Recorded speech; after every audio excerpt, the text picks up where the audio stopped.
So crazy weekend. I kind of wanted to start with just kind of like I know both of our teams played. Ohio State and Michigan both played teams. They were terrible games, but I really wanted to start out with kind of like the overall landscape because everything got all messed up like crazy. Like first initial thoughts.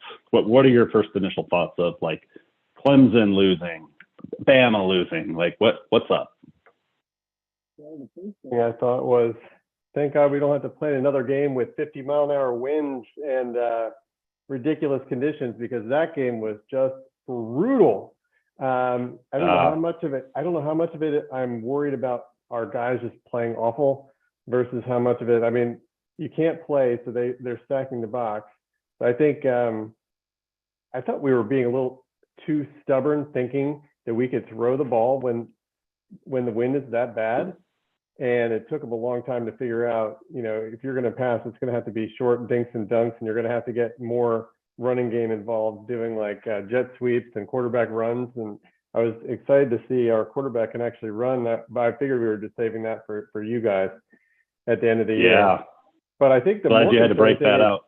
Yeah, I think the more concerning thing was, if the other team knows you're not going to be passing and you have to run, they can stack the box, and it's going to be hard even against bad teams sometimes, because even Michigan has a really good running game and they don't pass that often. They still have a little bit of a threat to pass, but in this case, there's literally zero threat to pass because of the wind. But we, for some reason, couldn't stop the Wildcat for like, I don't understand why it takes so long for them to get the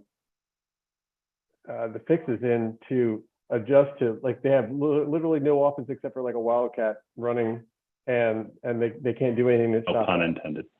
It's unbelievable. Yeah. Well, thank you for starting out the video with some Buckeye excuse making about like the wind and bad luck and voodoo. But I was saying the initially defense, asking. The defense has no excuse. That's what I was saying. That's what I was getting to. Like we there's a little bit of an excuse to be made for the offense. Now, I think the last few weeks, I think our offensive line, we had a couple guys that have been. I think Matt Jones was one of our best linemen early on, and he is now really bad. I don't know if he's injured or what. Yeah, I did notice the offensive line. But first, before we get into these games, tell me what you thought of Bama losing and Clemson losing. Like, what do you think that does specifically for, like, Ohio State and Michigan? What does that mean for us? I think it means there's a really good likelihood that no matter who wins the game, as long as it's not a blowout, that there's a really good chance that Ohio State and Michigan are both going to be in the playoffs. Yeah, that's the first time I thought that was even possible. This is like after this weekend happened, the first time I'm even ever entertaining that as an idea. Like what TCU is going to do, if they're going to be able to win out, and then also the ACC is out, but TCU could be in, so TCU is going to be a spot. Whoever wins the SEC is going to be a spot. And the problem is going to be is if LSU wins, because then LSU wins, then you have LSU and Georgia in. And then the winner of Ohio State and Michigan, as long as you don't lose to Illinois. LSU's not getting in, by the way. LSU's not getting in. They've got 2 losses. Yeah, but if they beat Georgia, they'll be in. LSU's out. Bama is out. They have 2 LSU's losses. not out. I think they you're control crazy. their own destiny. If they're going to win the West. For the championship, yes. Not for the playoffs. They're not getting into the playoffs with 2 losses. You're crazy. Well, they're in. I don't know. I mean, it's probably moot because Georgia's probably going to smoke them, so it doesn't really matter. I don't know how anyone. Probably. I feel like I don't know how anyone's going to keep up with Georgia. I mean, they've had a couple, clunkers against Kent State and Missouri, but man, they look really good. By the way, hey, before we get too far into this, I was going to say to everyone, if you could, if you don't mind, like and subscribe the video, we'd really appreciate it. Does wonders for the algorithm. But I going back to kind of like what you were saying as far as just the landscape, LSU getting in, I just stopped myself from kind of saying that's impossible because they've got 2 losses. But I think this committee is so dumb that, I mean, them putting Clemson at 4 just shows the dumbness, the morons in this committee. Seriously, like I don't think they're even the AD. I think I mentioned this last video. The AD for Michigan is even on the committee, and we couldn't jump Clemson. It was just that terrible. But having said that, maybe LSU will get in with 2 losses. I don't think the committee is going to limit themselves this year because looming, we had the 12-team playoff next year. I think it's next year. They're not going to limit. Like this year, it's all about money. It's all about matchups. They're going to put the teams in they want to see this year. So, I mean, that could be a good thing and a bad thing. Excuse me. But I just don't think, I still, that's hard for me to believe that LSU is going to get in, even if they won the SEC championship. That with 2 losses. I'm surprised you would say that after they were already given a number 10 ranking before they even beat Bama. Yeah, that's kind of why I'm pausing a little bit there. I'm pausing a little. They'll probably be ranked number 3 tomorrow. Yeah, so I mean, we're talking about the national landscape. Give me your top 4. Like, give me your top 4, and then give me what you think the committee's top 4 is going to be. Also, Georgia, and then a long. This is yours. This is yours or the committee? Mine. I'll do yours mine first. So I think okay. Georgia's number 1. I would say Ohio State, Michigan, TCU. Oregon.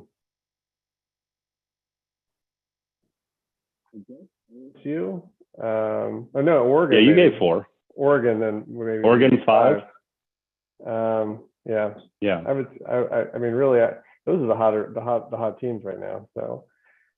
Right. I don't think anyone else. I mean, there's obviously USC or UCLA might make it, but I don't really have a whole lot of faith in either of those teams. There are some YouTube Michigan homers like myself, of course, that, and I don't agree with this, but they think that Michigan should jump Ohio State based on Ohio State's performance against Northwestern. I think that's crackpot. I don't think the committee is going to put Michigan at number 2. I don't want them to put Michigan at number 2. I don't think Ohio State needs any more motivation this year to beat them. Put Michigan at 4. I mean, I would rather see Michigan disrespected. And I'm waiting for the people in the comments to tell you to stack up and stop being a baby and be okay that your team is high.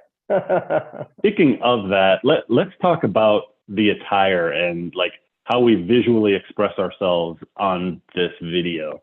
We have you in with no Ohio State colors, no Ohio State pieces of flair. Right. Nothing. Like it's like you didn't even know. Like you just rolled out of bed in your I don't even know what color, your Gap pullover there, and decided to join on this video. Whereas, look up here. We've got Michigan pasta. This is Michigan pasta. The teddy bear, the helmet, the bus, the shirt. Look at this. Are you trying to jinx your team? Why would you do that to them? It's a nice flair. I'll give you that. Yeah, if anyone's going to comment, we need to comment about Matt's flair. Ohio State fans need to make sure that you do not show up to another one of these videos underdressed, dressed inappropriately. Would love to see that. Who is? Oh, I didn't give you my committees for. So I think the committee is going to still be. I forgot. Also Tennessee might be 5 too. I'm not really sure. Tennessee might still be above Oregon, but I would say the committee is going to probably go Ohio State, Michigan. I'm sorry, Ohio State.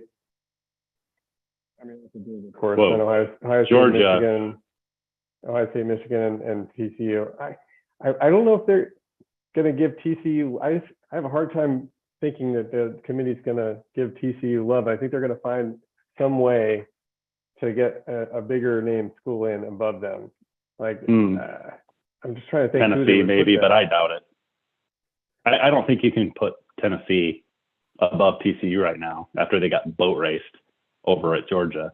That would be dumb, but I wouldn't put it past them. I could see them doing that. They're going to want a big name school. That's what I'm saying. I don't know. Maybe they'll put them there for now, but they'll just move them down in another week or two. TCU has to play Texas, so I think the committee's in yours is right on. I think that's what they're going to do. Yeah, it's going to be Georgia, Ohio State, Michigan, and TCU. That's the top four, I think. I mean, and you know what? I hear a lot of people say it doesn't matter. Like, it totally matters. Like, because if you think about it, the committee is ranking teams so that they can, if their team that they want to end up putting in there loses, they can say, oh, well, they were ranked really high when we did that ourselves, and so we can't lower them so far. And then if someone else loses, they can still put that team in. It's just such a sham on what they're doing, especially this year. I've never been so like disillusioned about the whole. You guys would be process. doing a lot better with your schedule if you didn't wuss out and cancel that UCLA game that you guys are supposed to play this year. They're really punishing Michigan for that. Really punishing them, and that's had you not canceled that. So maybe it did work out. Yeah, it allowed us to have a quarterback competition, which really wasn't a fair competition. I mean, kind of looking back on it, they were going to go with JJ McCarthy regardless. Because Zach Charbonnet would have probably ran all over you guys, because those who leave are champions, as we all know. Moving out UCLA. Yeah, he's a pretty good back, but he lost his job to Blake Corum, and I think we probably see why that happened. So he was. I always thought Charbonnet was going to be a good back. He just ran out of carries at Michigan, basically. So yeah, and speaking of the game, I have a question for you. So it's not a serious question. It's about the uniforms. So there's been some talk about a home and home jersey type of game. There's another group who does that. I can't remember. Another rivalry that does that. Might be in the SEC. I can't remember. But it would be like if Ohio State wore their, like at Ohio State, they wore their home jerseys, and Michigan wore their home jerseys. There'd be a good contrast there. You on board with that or not? I just want to beat that ass. Come on. Answer the question. I don't care at all. Really? You don't care about uniforms at all? At all? I think it would be pretty awesome. All I'm concerned about is getting our run defense fixed before we play you guys, because that's all I'm worried about, to be honest. Yeah. You know, speaking of that, like, we had one commenter from the last video roast me pretty good about being negative, kind of like what you said about Michigan, because I'm still picking Ohio State to win. I mean, I have to ask myself, like, if I'm going to put money on a game, what team would I pick? And I keep coming back to Ohio State even now. But Michigan could absolutely win that game. I mean, I don't think that we're going to get the same Ohio State that plays Northwestern or Indiana or even Penn State. I think Ohio State's going to be a lot more focused, a lot more energized. They're pissed off. I don't think we're going to get the Ohio State that's making mistakes. Now, granted, I still think, having said that, they've got some deep problems happening on defense and offense that Michigan could take advantage of. But last year they couldn't pass their way out of it. Michigan had a good game plan, and they just couldn't pass their way out of it. I don't know about this year. I'm not sure about this year. I mean, you've got Stroud being a second-year quarterback. He's better, and the receiver, like, what's his name, Marvin Harrison Jr., is just, he's an NFL receiver already. It's not fair. So I'm still picking Ohio State, but I've never been this close to being able to say Michigan could totally win that game. Yeah, I mean, for us, I mean, our team basically is just going to be going as far as our health can take us. I mean, we've had so many injuries this year. It's been insane. I mean, we have Cam Brown has been out. Yeah. Our corner has been out for the last 2 or 3 weeks, and before that, the other corner was out for a week or two, Denzel Burke, and then seems like either Mayan Williams or Travion Henderson, one of the two, has been hurt every week. And even when they play, the last few weeks they've been not 100% either. So, and then offensive linemen not healthy. We never seem to have this many injuries in one season. I can't remember the last time we've had this many issues.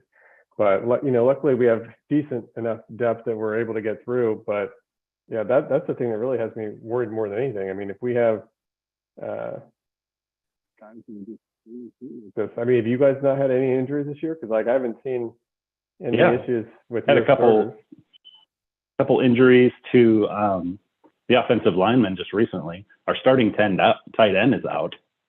Our next tight end is playing injured right now. I'm worried about Blake Corum taking all the carries that he's getting, but he's a monster. I think he'll be fine. Well, he's getting a ridiculous amount of carries, so that's definitely a concern. But I mean, you guys have two really good running backs this year. So, I mean, if you guys could get anything out of your quarterback as a passer, you guys would be so much better. I mean, if you just had an average quarterback as far as passing the ball, I don't even know. Maybe he is a good quarterback. He never throws the ball, so I don't know. You guys never. Yeah, he's leading the. I don't know about after this last game against Rutgers, because he was at 49% completion rate against Rutgers, but he was leading the nation in completion percentage. He's great at short to intermediate throws. Throws on a rope are beautiful. His deeper throws on the run are gorgeous. He and CJ Stroud are great at that. They flush out of the pocket, start running, and hurl the ball downfield, and they're super accurate. The ball hits the guy in the face mask. I mean, in stride. Great at doing that. However, so another couple deep throws against Rutgers were just a little bit too far for the receiver. And that's really frustrating because Michigan's receivers are getting open against pretty much just everyone. In every team they've played, they've had a receiver go deep and get open. But J.J. McCarthy just misses them a little bit. It's the very first deep throw he sent out, was into the stands at the beginning of the season. And they're getting closer and closer to the receiver as the year goes on. So this last one that he missed, the receiver was running as fast as he possibly could, hit him in the hands, but it would have had to have been a leaping circus catch, for him to actually haul it in. And the guy didn't. So, and you can see him starting to lose a little confidence. The camera panned back to J.J. McCarthy, and he had his hands on his hips, and he's looking at, he's kind of his head cocked and eyes rolling, almost oh my gosh. You can tell he's starting to get a little frustrated. Probably his receivers are too. But he is good. I think he keeps the teams off balance. The running and the passing, it's very well balanced. He's just not hitting the deep throws. So if he could do that, Michigan would be really dangerous. They would be like the Stanford when Harbaugh was coaching Andrew Luck. Andrew Luck hit I think his second and third year, it was 32 touchdown passes and then 37 touchdown passes, 70% completion rate. Andrew Luck's first year, I looked back though, he had a terrible percentage. He was in the 50% completion rate and 10 touchdowns. And so if JJ can do better next year, hit all those touchdowns, they're in business. Who do you think is going to win the Heisman this year? Who are the top three? Now, I would have said Hendon Hooker was going to win it. He's done that. I would say CJ Stroud is number one again. I mean, it all just depends on that Ohio State Michigan game. I think that even our running back is even in the running right now. But I don't know. We've just had too many teams lose. Who's your top guy? Stroud is mine right now, but that could change. I think it could be Corum. Yeah, it has to be Stroud right now. I don't know. It's just going to depend what happens in the Ohio State Michigan game. I think that's going to probably have a pretty big determining factor in who wins the Heisman this year. Very true. I don't know who else is there. I mean, it's going to have to be probably someone in the top 4, right? I gotta get going. Generally. We're gonna have to cut this one off a little bit early tonight. Cutting it off short. Okay, hey, Yeah. that's all right. That's all right. Awesome. Well, that was a good one. I know you're getting yelled at. You'll have to tell me who you were cursing at in the beginning. That would be awesome if we could come back, maybe have that person on so you can do a public apology. I think everyone would like that. Everyone, please let Matt know. Fantastic. All right. And all right, have a good one. Thanks, everyone, and we'll talk to you soon. All the Michigan fans. Go Blue. All right.